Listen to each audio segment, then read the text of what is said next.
பாத்திரம் நான் வெறுத்து தள்ளாமலே நிரம்பி வழியும் பாத்திரமாய் விளங்க செய்யுமே. வேதத்தில் காணும் பாத்திரமெல்லாம்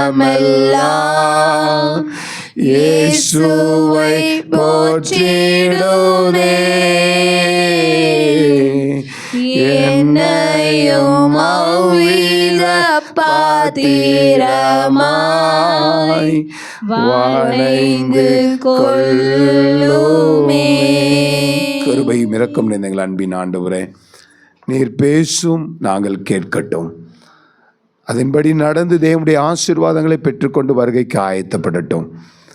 வார்த்தைக்கு விரோதமாய் போராடுகிற எல்லா நிலைமைகளும் மாற்றப்படட்டும். உடைய பிரசன்னத்தினால் நிரப்பும். இயேசுவின் நாமத்தில் ஜெபிக்கிறோம் சிவநல பிதாவே, ஆமென். ஆண்டவரும் மீட்பரும் இரட்சகருமான இயேசு கிறிஸ்துவின் நாமத்தினாலே உங்களை வாழ்த்துகிறேன்.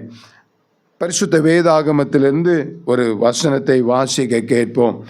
இன்றைக்கு நாம் தியானிக்க விரும்புகிற காரியம் 7 விதமான கைகளை குறித்து, இல்லை என்று சொன்னால் 7 விதமான கரங்களை குறித்து தான் நாம் பரிசுத்த வேதாகமத்திலே வாசிக்கிறோம். நம்முடைய சரீரத்தில் கரங்கள் என்பது மிகவும் முக்கியமான ஒரு அவயம். சரீரத்தில் அநேக அவயவங்கள் இருந்தாலும், சரீரத்தில் அநேக உறுப்புகள் இருந்தாலும், நம்முடைய சரீரத்திற்கும் நம்முடைய உபயோகத்திற்கும் மிகவும் முக்கியமான ஒரு அவயவம் தான் என்னது? கை. அந்த கையை குறித்து 7 வகையான கையை குறித்து பரிசுத்த வேதாகமத்தில் வாசிக்க நான் உங்களுக்கு சொல்லிக் கொடுக்க ஆசைப்படுகிறேன். முதலாவது கை பரிசுத்த வேதாகமத்திலே சங்கீதங்களின் புஸ்தகம் 128ஆம் அதிகாரம் அதன் 2வது வசனத்திலே வாசிக்கும் பொழுது, உன் கைகளின் பிரயாசத்தை நீ சாப்பிடுவாய், உனக்கு பாக்கியமும் நன்மையும் உண்டாயிருக்கும். எனக்கு பிரியமான அன்பு தேவனுடைய பிள்ளைகளை, முதலாவது கை நம்முடைய கை பிரயாசப்படுகிற கையாய் இருக்க வேண்டும். ஆமேன் சொல்லுங்க பார்க்கலாம். உன் கையின் பிரயாசத்தை நீ சாப்பிடுவாய்.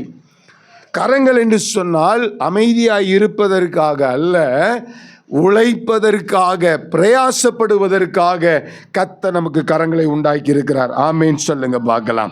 1 தெசலோனிக்கேயர் 4ஆம் அதிகாரம் அதன் 12வது வசனத்திலே வாசிக்கும் பொழுது, அதில் வாசிங்க பார்க்கலாம். 1 தெசலோனிக்கேயர் 4ஆம் அதிகாரம் அதன் 12வது வசனம். உங்களுக்கு கட்டளையிட்டபடியே நாடவும் உங்கள் சொந்த அலுவல்களை பார்க்கவும் உங்கள் சொந்த கைகளினால் வேலையை செய்யவும், வேலை செய்வதற்காக நம்முடைய கைகள் பிரயாசப்படுகிற கையாயிருக்க வேண்டும். கர்த்தர் நமக்கு கரங்களை கொடுத்தது எதற்காக? பிரயாசப்படுவதற்காக, உழைப்பதற்காக என்று சொல்லி இங்கே பரிசுத்த வேதாகமத்தில் வாசிக்கிறதை பார்க்கிறோம். ஆண்டவர் ஆதாமை உண்டாக்கின பொழுது கூட துவக்க நூலிலே ஆதியாகமத்தின் புஸ்தகத்தில் 2ஆம் அதிகாரத்தில் 8வது வசனத்திலே வாசிக்கும் பொழுது ஆண்டவர் அங்கே சொல்றாரு, என்ன சொல்றாரு? ஆதியாகமம் 2ஆம் அதிகாரம் அதன் 8வது வசனத்திலே வாசிக்கும் பொழுது, தேவனாகிய கர்த்தர் கிழக்கே ஏதேன் என்னும் ஒரு தோட்டத்தை உண்டாக்கி தாம் உருவாக்கின மனுஷனை அதிலே வைத்தது மாத்திரமல்ல, 15வது வசனம் சொல்லுது, தேவனாகிய கர்த்தர் மனுஷனை ஏதேன் தோட்டத்தில் அழைத்து கொண்டு வந்து அதை பண்படுத்தவும் வைத்தார். அதை பண்படுத்தவும் காக்கவும் வைத்தார். அப்போ ஆண்டவர் சகலத்தையும் உண்டாக்கின ஆண்டவர், மனுஷனை படைத்தவர் மனுஷன் சோம்பேறியாய் இருப்பதற்காக விரும்பவில்லை. அவன் கரங்களை வைத்து கொண்டு சும்மா இருப்பதற்காக விரும்பவில்லை. அவன் பிரயாசப்பட வேண்டும் என்று சொல்லி ஆண்டவர் விரும்பினதை பார்க்கிறோம். அப்போ முதலாவது பிரயாசப்படுகிற கை. எபேசியர் எழுதின நிருபம் 4ஆம் அதிகாரம் அதன் 28வது வசனத்தில் பார்க்கும் பொழுது அங்கே வேத வசனம் சொல்லுகிறது, திருடுகிறவன் திருடாமல், வாசிங்க, திருடாமல் குறைச்சல் உள்ளவனுக்கு கொடுக்கத்தக்கதாக தனக்கு உண்டாயிருக்கும்படி தன் கைகளினாலே நலமான வேலை செய்து பிரயாசப்பட கடவன். நம்முடைய கரங்கள் பிரயாசப்படுகிற கையா இருக்க வேண்டும். எனக்கு பிரியமான அன்பு தேவனுடைய பிள்ளைகளை, கர்த்தர் கரங்களை உண்டாக்கினதின் நோக்கம் என்ன? பிரயாசப்படுவதற்காக. நிறைய பேர் பாருங்க, வேலை செய்யணும்னாலே என்னவா இருக்கும்? ரொம்ப கஷ்டம். சில பேர்த்துக்கு கிச்சனுக்குள்ளே போகணுன்னாலே என்ன பண்ணுறது? பக்கத்தில் கையை பிடிச்சி கேளுங்க, உங்களுக்கு கஷ்டமான்ட்டு. நிறைய பேர்த்துக்கு கொஞ்சம் கூட்டி துடைக்கணுன்னாலே, நீங்கள் எதுக்கு வீட்டுக்கு கூட மாட்டீங்கன்னு எனக்கு தெரியும். அவர் வந்தால் என்ன பண்ணுவார்? வீட்டை பார்ப்பார், ரூமை பார்ப்பார், வாசலை பார்ப்பார், அதை பார்ப்பார், இதை பார்ப்பார். எதுக்குடா வம்பு? அதுக்கப்புறம் அங்கே பிரசங்கத்தில் போய் எல்லா வீடும் குப்பையாக இருக்கும்பார். இதனால் நம்ம என்ன பண்ணுறது? வீட்டுக்கே அவரை என்ன பண்ண வேண்டாம், கூப்பிட வேண்டாம். அவரை வீட்டுக்கு கூப்பிடலைன்னு சொன்னாக்க என்ன பண்ண வேண்டாம், வீடு கூட்டவே வேண்டியதில்லை. சில வீட்டுக்கெல்லாம் போனால் அந்த காலை என்ன பண்ண முடியாது, வைக்கவே முடியாது. பிசு பிசுன்னு எண்ணாலையில் இருக்கிற மாதிரி தான் என்ன எப்படி இருக்கும். அடிக்கடி அந்த திண்டுக்கல் சாம் தம்பியோட அம்மா சொல்லுவாங்க, அண்ணே நீங்கள் அடிக்கடி வீட்டுக்கு வரணும். நான் என்ன விஷயமா அப்படின்னு. நீங்கள் வந்தால் தான் வீடோட பொசிஷனே மாறுது. நான் வந்தால் தான் ஒன்று நீங்கள் அங்கே வந்தீங்கன்னா என் வீடோட பொசிஷன் மாறுது. இல்லைன்னா அவன் உங்கள் வீட்டுக்கு வந்துட்டு வந்தான்னா என்ன மாறுது? அப்போ தான் நம்மளுடைய செய்கிற வேலையை பார்த்துட்டு தான் என்ன பண்ண முடியும். சில பேருக்கு வேலை செய்யணுன்றதே தோணுது. இல்லைன்னா அது பாட்டுக்கு கிடக்கட்டும், குப்பை தானே கிடக்கட்டும். கூட்டும் போது எடுத்துக்கிடலாம், வைக்கும் போது எடுத்துக்கிடலாம், இல்லை இதை பண்ணும்போது எடுத்துக்கலாம், அதை பண்ணும்போது எடுத்துக்கலாம். எத்தனை பேர் சமைச்சதுக்கப்புறம் அடுப்பு மேடையை துடைக்கிறவங்களா இருக்கிறீங்க? எத்தனை பேர் சாப்பிட்டதுக்கப்புறம் பாத்திரத்தை கழுவி வைக்கிறவங்களா இருக்கிறீங்க? எத்தனை பேர் வீட்டில் குப்பை கடந்துச்சுன்னா உடனே கூட்டுறவங்களா, இல்லைன்னா எடுத்து குப்பை தொட்டில் போடுறவங்களா இருக்கிறீங்க? நம்முடைய கை என்ன பண்ணணும்? பிரயாசப்படுகிற கையாக இருக்கணும். நம்முடைய கைகள் ஆண்டவர் என்ன பண்ணுறதுக்காக வச்சிருக்கிறாரு? பிரயாசப்படுறதுக்காக வச்சிருக்கிறார். ஆமீன் சொல்லுங்க பார்க்கலாம். அல்லேலூயா. ரெண்டாவது நம்முடைய கை எப்படி இருக்கணுங்க? சங்கீதங்களின் புஸ்தகம் 24ஆம் அதிகாரம் அதன் 4-5 வசனங்களை வாசிக்க கேட்போம்.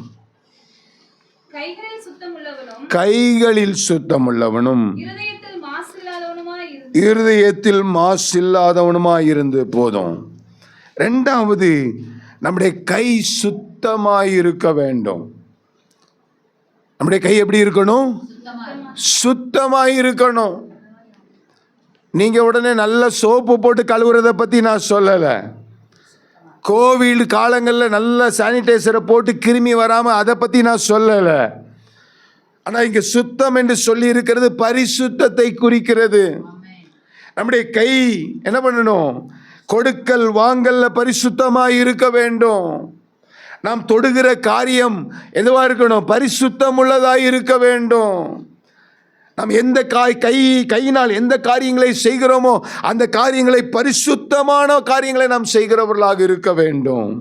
நம்முடைய கை எப்படி இருக்கணும்? பரிசுத்தமாக இருக்கும். கை சுத்தமாக இருக்கும். சொல்லுவாங்க, அந்த மனுஷனுக்கு கை சுத்தங்க. ஒருத்தருடைய பணத்தில் என்ன பண்ண மாட்டார்? ஆசைப்பட மாட்டார். ஒருத்தருடைய பொருளில் ஆசைப்பட மாட்டார். அவருடைய கை எப்படி இருக்கும்? சுத்தமான கை. சொல்ல முடியுமா உங்களை பற்றி? என் கை சுத்தமான கை. பரிசுத்த வேதாகமத்தில் வாசிக்கிறோம். 1 தீமோத்தேயு 2ஆம் அதிகாரம் அதன் 8வது வசனத்தில் வாசிக்கும் பொழுது, பரிசுத்தமான புருஷர்கள் பரிசுத்தமான கரங்களை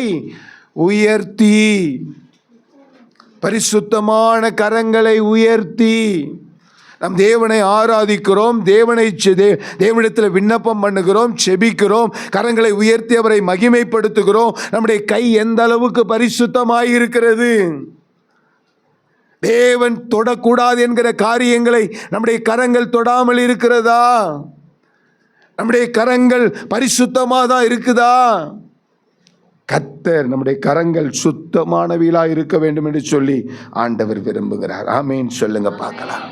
நீதிமொழியின் புஸ்தகம் 6ஆம் அதிகாரம் அதன் 16ஆம் வசனம் முதல் 19வது வசனம் வரை 6 காரியங்களை கர்த்தர் வெறுக்கிறார். 7 அவர் வெறுக்கிற 7 காரியங்களை கர்த்தர் வெறுக்கிறார்னு சொல்ற அந்த பகுதியில் பார்க்கும் பொழுது அங்கே போட்டிருக்குது. என்ன போட்டிருக்குது? வாசிங்க பார்க்கலாம். இரத்தம் சிந்தும் கை, இரத்தம் சிந்தும் கை, அடுத்தவங்களை பழி வாங்குகிற கை, அடுத்தவங்களை கொலை செய்கிற இரத்த பலிகளை உண்டாக்குகிற கரங்கள் என்று சொல்லி பார்க்க முடிகிறது. மத்தேயு எழுதின சுவிசேஷம் 27ஆம் அதிகாரம் 24வது வசனத்தில் பார்க்கும் பொழுது வாசிங்க பார்க்கலாம். மத்தேயு 27:24. கலகம் அதிகமாகிறதே இல்லாமல் தன் பிரயத்தனாலேயே பிரயோஜனம் இல்லை என்று பிலாத்து கண்டு, யாரு கண்டு? பிலாத்து கண்டு தண்ணீரை அள்ளி ஜனங்களுக்கு முன்பதாக கைகளை கழுவி இந்த நீதிமானுடைய இரத்த பலிக்கு நான் குற்றமற்றவன் என்று சொல்லி கைகளை கழுவின ஒரு அனுபவத்தை பார்க்கிறோம். எத்தனை பேர் சொல்ல முடியும் என்னுடைய கை சுத்தமாய் இருக்குது? என்னுடைய கையினால் வருகிற கிரியைகள், செயல்பாடுகள் தேவனுக்கு முன்பதாக சுத்தமாய் இருக்குது. எப்படி சொல்ல முடியும்? நம்முடைய கரங்களை குறித்து கர்த்தர் விரும்புகிற காரியம், நம்முடைய கரங்கள் முதலாவது எப்படி இருக்கணும்? பிரயாசப்படுகிற கையா இருக்கணும். ரெண்டாவது எப்படி இருக்கணும்? பரிசுத்தமுள்ள கையா இருக்கணும். நேரம் சுருக்கம் கொண்டு நான் அடுத்த காரியங்களுக்கு போகிறேன். நீதிமொழிகள் 10ஆம் அதிகாரம் 4வது வசனத்தில் வாசிக்கும் பொழுது வாசிக்க பார்க்கலாம். 1 பிரயாசம், 2வது பரிசுத்தம், 3வது என்னது? ஏழையாவான். சுறுசுறுப்புள்ளவனுடைய கை என்ன பண்ணுமாமா? ஆமா. அடுத்த கை எப்படி இருக்கணுமா? சுறுசுறுப்பா இருக்கணும். அம்மாமார் கவனிங்க, உங்களுடைய கை சுறுசுறுப்பா இருக்குதா? நிறைய பேர் கிச்சனுக்கு போனா வெளியில வர்றதே ஒரு காப்பி போட்டு கிச்சனுக்கு அனுப்புனாக்க காப்பியோட ஆசையே என்ன பண்ணிடுது? அன்றைக்கே சூழ்நிலை என் மனைவிட்ட சொல்வேன், வெக்கேஷன் அவங்க வர்ற காலங்களில், நீ எப்போ பார்த்தாலும் அதை செய்கிறேன் இதை செய்கிறேன், கிச்சனுக்குள்ளே இருக்காத, கொஞ்சம் இப்படி வந்து என்ன பண்ணு.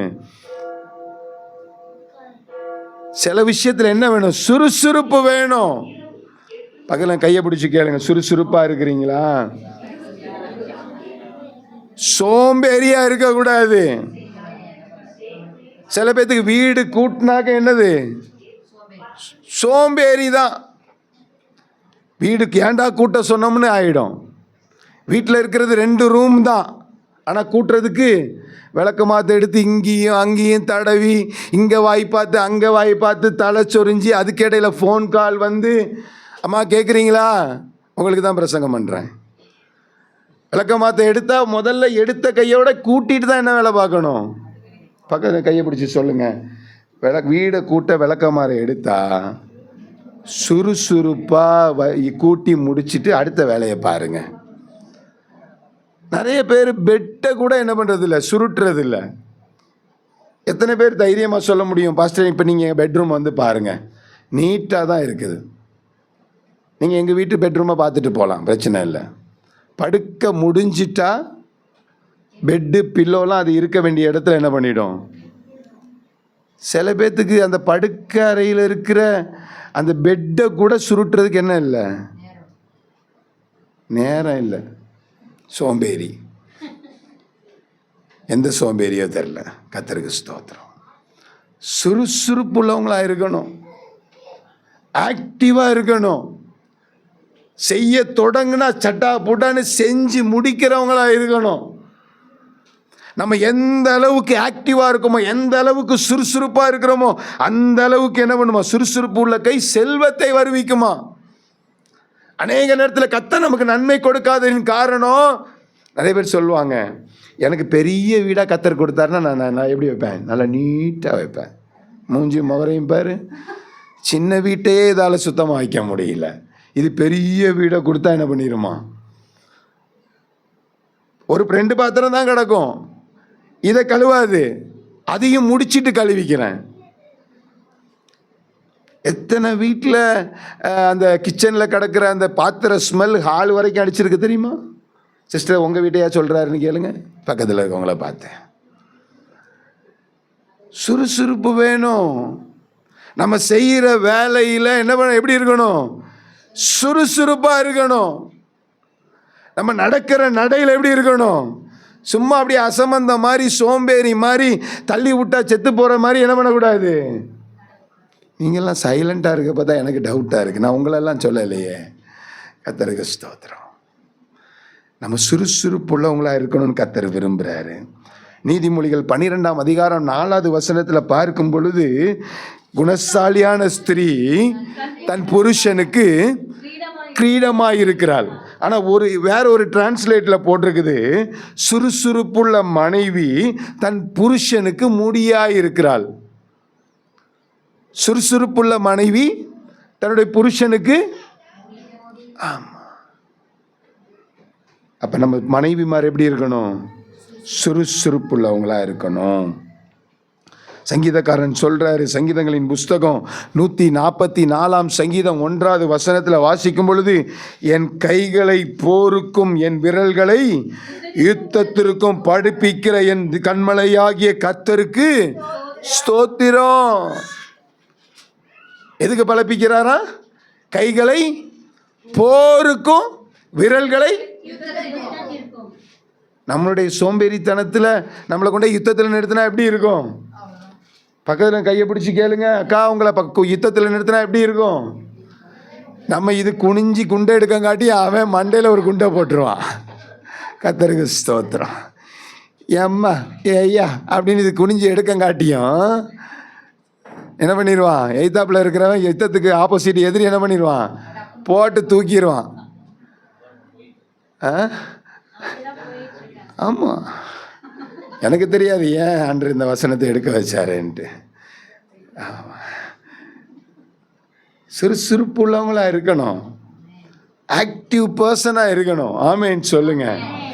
ஆமாம், சுகம் இல்லைன்னா பரவாயில்ல, சுகமாக இருக்கிற ஒவ்வொரு நிமிஷம் எப்படி இருக்கணும், துடுக்கா இருக்கணும். எதையாவது செஞ்சுக்கிட்டே என்ன பண்ணணும். ஆமாம், எங்கள் அம்மா தான் சொல்லுவாங்க, ஏதாவது ஒரு காரியம் அடுத்த நாள் செய்யணும் அப்படின்னா நைட்டு எனக்கு என்ன வராது, தூக்கமே வராது.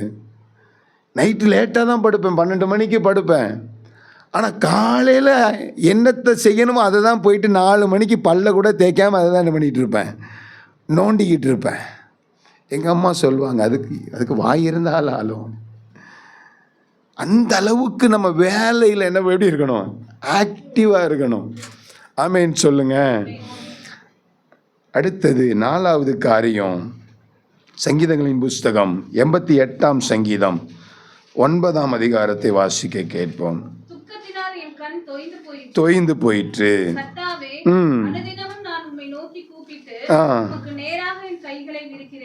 அடுத்தது நம்முடைய கரங்கள் கர்த்தருக்கு நேராய் விரிக்கப்பட்ட கரங்களாக இருக்கணும்.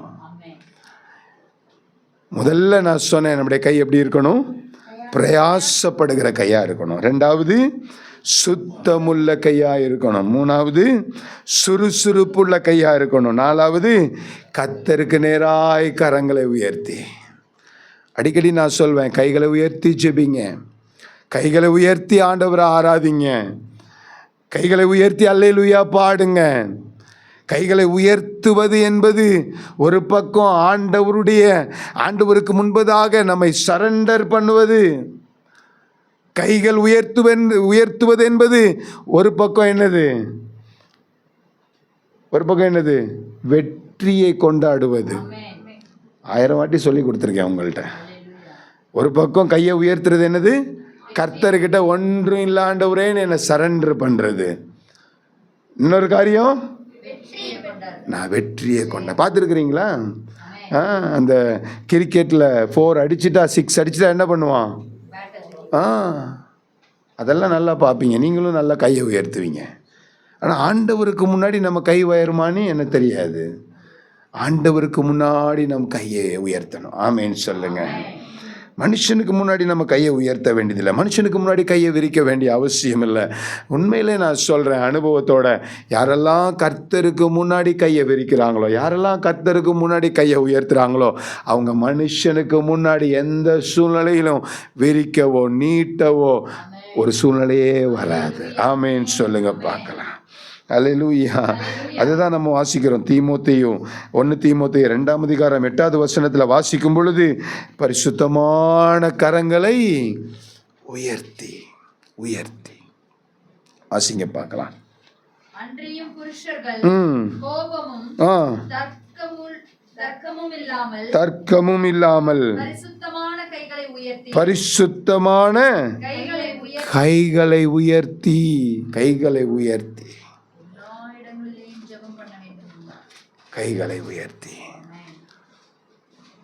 நீங்க கைகளை உயர்த்தி ஏசப்பாக்கு முன்னாடி என்ன பண்ணணும்?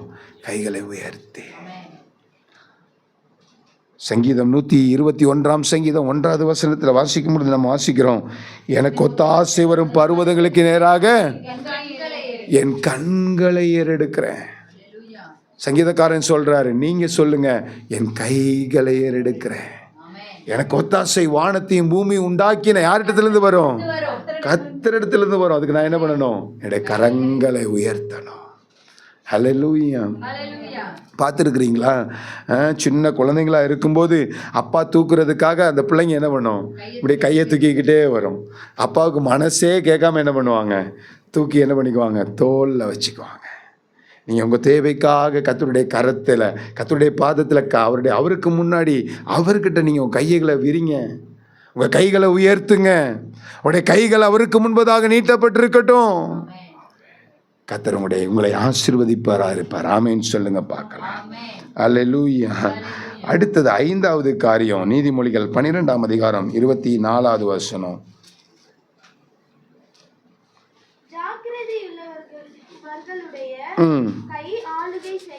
ஓகே, போதும்.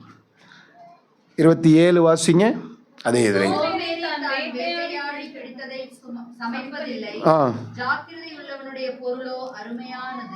ஓகே. அப்போ அடுத்த 5வது காரியம், ஜாக்கிரதை உள்ளவனுடைய கையா இருக்கணும். எப்படி இருக்கணும்? தீயில போய் நம்ம கையை என்ன பண்ண மாட்டோம்? கரண்ட்ல போய் நம்ம கையை என்ன பண்ண மாட்டோம்? ஜாக்கிரதையா இருக்கும். நம்ம கை கவனமா இருக்கும், சரியானதை செய்யும், சரியான நேரத்தில் செய்யும், சரியா செய்யும் எல்லா விஷயத்தையும்.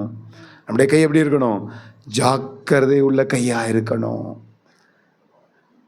சில பேர் சொல்லுவாங்க, நான் தெரியாம தொட்டுட்டேன், அதனால தான் வந்துச்சு இந்த பிரச்சனை.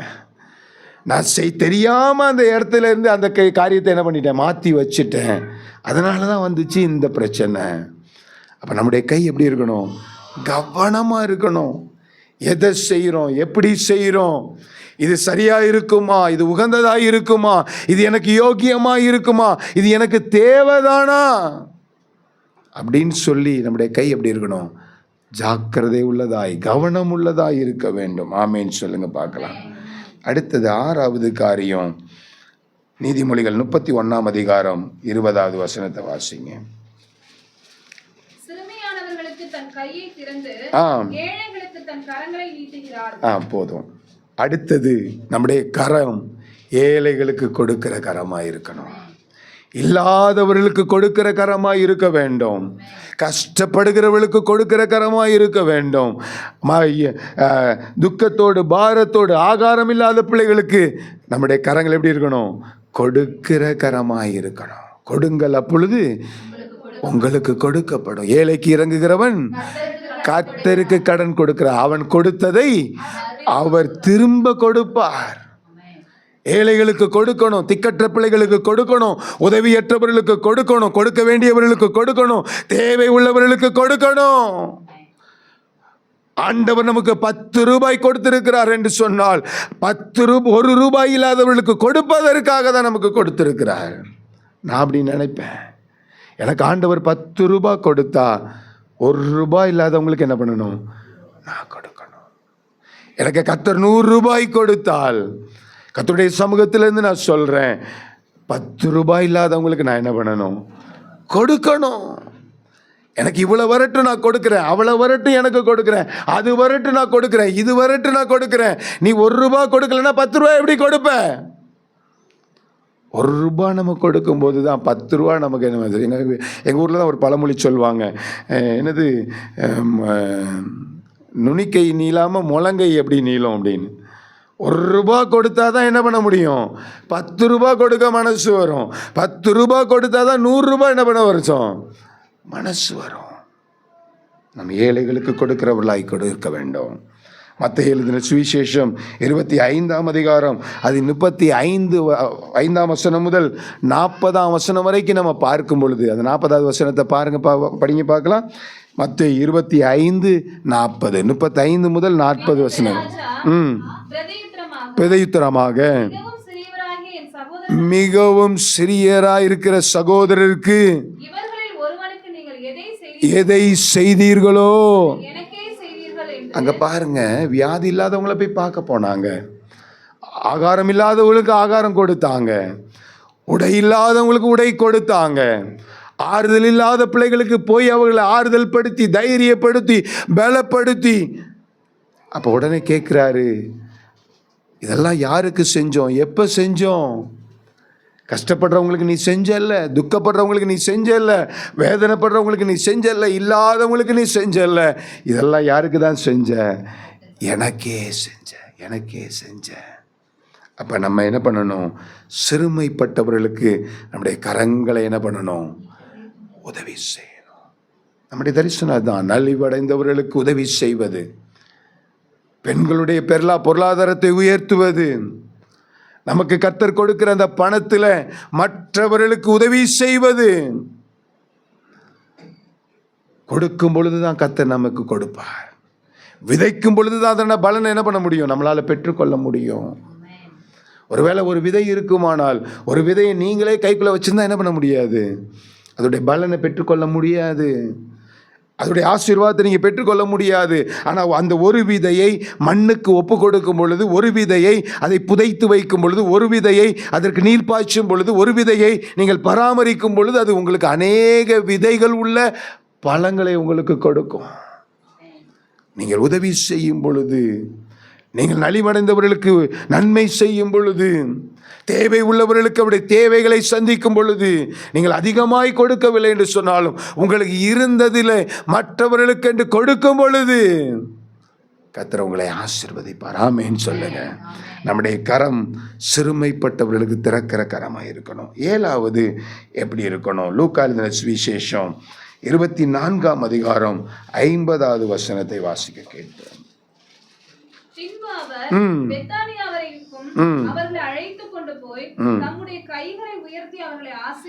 ஆசீர்வதித்தார். 7வது நம்முடைய கரங்கள் ஆசீர்வாதமான கரங்களா இருக்கணும். யாராவது உங்களை பார்த்து சொல்றாங்க, உன் கையை வைக்காத விளங்காதுன்னு யாராவது சொல்றாங்களா? பக்கத்துல பார்த்து கேளுங்க, ஓய் தொட்டுறாதப்பா, என்ன பண்ணாது? விளங்காது. வேதவசனம் சொல்லுது, சங்கீதங்களின் புஸ்தகம் 1ஆம் அதிகாரத்தில் அவன் செய்வதெல்லாம். அதே போல ஆதியாகமத்தின் புஸ்தகத்தில் யோசேப்பை குறித்து ஆண்டவர் சொல்லும் பொழுது, யோசேப்போடு கர்த்தர் இருந்தார், அவன் காரிய சித்தி உள்ளவனாய் இருந்தான். யோசேப்பின் முகாந்திரம் அவனுடைய அந்த ராஜாவுடைய இல்லத்தை கர்த்தர் ஆசீர்வதித்தார், அவனுடைய ஆளுகை கர்த்தர் ஆசீர்வதித்தார், அவனை பிரபுக்களோடு உயர்த்தி வைத்தார். அது மாத்திரமல்ல, அவருடைய தகப்பனாருக்கு அவருடைய குடும்பங்களுக்கு உதவி செய்கிற அளவிற்கு யாரை உயர்த்தினாரு? யோசேப்பை உயர்த்தினார். காரணம் என்ன? ஆசீர்வாதமான நிலைமை. மார்க் எழுதின சுவிசேஷம் 10ஆம் அதிகாரம் அதன் 16வது வசனத்தில் வாசிக்கும் பொழுது, இயேசு சிறு பிள்ளைகளை கையில் வைத்து, வாசிங்க பார்க்கலாம், அணைத்து கொண்டு அவர்கள் மேல் கைகளை வைத்து அவர்களை என்ன பண்ணாரு? ஆசீர்வதித்தார். என்னை கேட்கிற அன்பு தேவனுடைய பிள்ளைகளே, ஒரு கிறிஸ்தவனுடைய கரம் எப்படிதான் இருக்கணும்? ஆசீர்வாதமான கரமா இருக்கணும். கிறிஸ்துவை பின்பற்றுகிறவனுடைய கரம். ஏன்னா வேதம் என்பது எதுதான்? ஆசீர்வாதம். வேத வார்த்தைகள் என்னதுதான்? ஆசீர்வாதம் தான். இயேசு யார் தான்? ஆசீர்வாதமானவர் தான். உங்களுடைய தரித்திரத்தை போக்க, உங்களுடைய சாபத்தை போக்க, உங்களுடைய வியாதியை போக்க, உங்களுடைய நிலைமையெல்லாம் மாற்றுவதற்காக தான் இயேசு கல்வாரி சிலுவையில் இரத்தத்தை சிந்தினார்.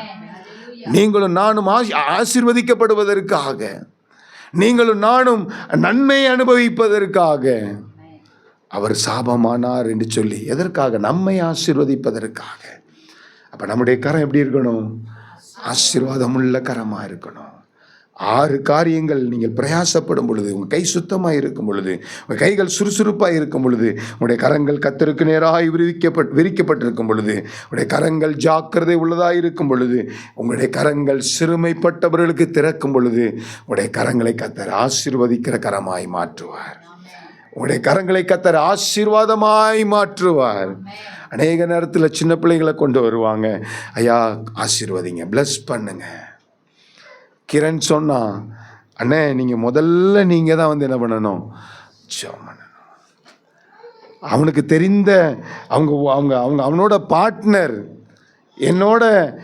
என்னை விட அவங்க ரொம்ப டீப் ரிலேஷன்ஷிப்பு, வருஷங்களாக பழகினவங்க, அவனோட பார்ட்னராக இருக்கிறவங்க. ஆனால் என்ன பண்ணிட்டான் தெரியுமா? அவங்கள வெளியில் நிற்க வச்சுருந்தான். நான் போகிறதுக்கு 1/2 மணி நேரம் ஆயிடுச்சு. ஃபோன் பண்ணான், அண்ணா வாங்க, பார்க்குறதுக்கு நிறைய பேர் வந்திருக்கிறாங்க, ஆனால் நீங்கள் முதல்ல வந்து என்ன பண்ணிடுங்க, என் பிள்ளைய எடுத்து நீங்கள் என்ன பண்ணிடுங்க, பிளஸ் பண்ணிடுங்க, ஆசீர்வதிச்சுருங்க. நம்மளை கர்த்தர் ஆசீர்வதிப்பதற்காக வைத்திருக்கிறார். நாம் அப்போ ஆசீர்வாதம் உள்ளவர்களாக இருந்தால்தான் மற்றவர்களை என்ன பண்ண முடியும்? ஆசீர்வதிக்கிறவர்களாக இருக்க முடியும். நம்முடைய கரங்கள் ஆசீர்வாதம் நிறைந்த கரங்கள். நம்முடைய கரங்கள் சாபம் நிறைந்த கரங்கள் அல்ல. நாம் தொட்டால் என்ன பண்ணணும்? அந்த காரியம் வாய்க்கணும், அந்த காரியம் விளங்கணும், அந்த காரியம் ஆசீர்வாதமாக இருக்கணும். ஒரு முறை எங்கள் அக்கா ஒரு வீடு கட்டினாங்க. அவங்க அஸ்திபாரம் போடும் பொழுது என்னை அவங்க கூப்பிடலை. என்னோட உடன் பிறந்த 6 பேர் போயிருந்தாங்க. அப்போ அந்த எல்லாரும் அஸ்திபாரத்துக்காக ஒவ்வொருத்தராக கல் வைக்கிறாங்க. அப்போது என்னை கூப்பிடலை, நான் போகல. அப்போ எங்கள் அம்மா மரித்ததோட சொத்து பிரச்சனையில் நாங்கள் ஒருத்தருக்கு பேசாமல் இருந்த காலங்கள். ஆனால் அவங்க வீடு கட்டி எல்லா காரியங்களும் அவங்க அந்த மாதிரி கல் வைத்துட்டாங்கன்னு சொல்லும்போது என்னுடைய மனைவி முகாந்திரம் அவங்க ஸ்டேட்டஸ் எல்லாம் பார்த்துட்டு ரொம்ப ஃபீல் பண்ணேன். ஆனால் ஆண்டவர் சொன்னார், நீ ஏன் இதுக்காக வருத்தப்படுற? எத்தனை வீடை நீ திறந்திருப்ப. நீ ஒருவேளை 6 கல் வச்சாக்க 7ஆவதாக தான், நான் கடைசி பையன், என்னதாக தான் வைக்கணும்? 7ஆவதாக தான் வைக்கணும். ஆனால் நீ முதல் முறையாக எத்தனை இடத்துல போய் நீ அஸ்திபாரம் போட்டிருக்கிற, வீடை திறந்திருக்கிற, திருமணம் நடத்தி வச்சிருக்கிற, குழந்தை பிரதிஷ்டை பண்ணியிருக்கிற அப்படின்னு சொல்லி ஆண்டவர் சொன்னதுனால நான் என்னை தைரியப்படுத்திக்கிட்டேன். ஆனால் அவங்க வீடு கட்டி முடித்தாங்க, சில தடங்கள் மத்தியத்தில், சில பிரச்சனைக்கு மத்தியத்தில். ஆனால் அவங்க வீடை டெடிகேட் பண்ணணும் அப்படின்னு வரும்போது என்னை கூப்பிடணும்னு சொல்லி வந்திருந்தாங்க. ஆஃபீஸில் வந்து அவங்க குடும்பமாக உட்காந்துருந்தாங்க. நானும் குனிஞ்சிருந்தேன், அவங்களும் குனிஞ்சிருந்தாங்க. சரின்னு சொல்லி திடீர்னு நிமிந்து பார்க்கும்போது அவங்க பார்த்துட்டாங்க. உடனே என்னை பார்த்துட்டு அவங்க என்ன பண்ணிக்கிட்டாங்க, குனிஞ்சிக்கிட்டாங்க. நானும் அவங்கள பார்த்துட்டு என்ன பண்ணிக்கிட்டேன், குனிஞ்சிட்டேன். இப்படியே மௌனமாக போயிட்டு இருந்தது. கொஞ்ச நேரம் கழித்து மறுபடியும் அவங்க பார்க்க, நான் பார்க்க, அவங்க தொடங்கினாங்க, நான் வந்து கல் வைக்கிறதுக்கு ஒன்றை கூப்பிடலை, அதனால் நான் எத்தனையோ நாள் என்ன பண்ணிட்டேன், வருத்தப்பட்டுட்டேன். இனி உன் காலுனாச்சும் அங்கே வந்து என்ன பண்ணணும். எனக்கு பிரியமானவர்களே, கை இல்லை, எது படணுமா? கால். கர்த்தர் நம்மளை எவ்வளோ ஆசீர்வாதமாக வச்சிருக்கிறார் பாருங்க. நம்ம எல்லாம் ஆசீர்வதிக்க பிறந்தவர்கள். நம்முடைய கரங்களை கர்த்தர் ஆசீர்வாதமாய் வைத்திருக்கிறார்.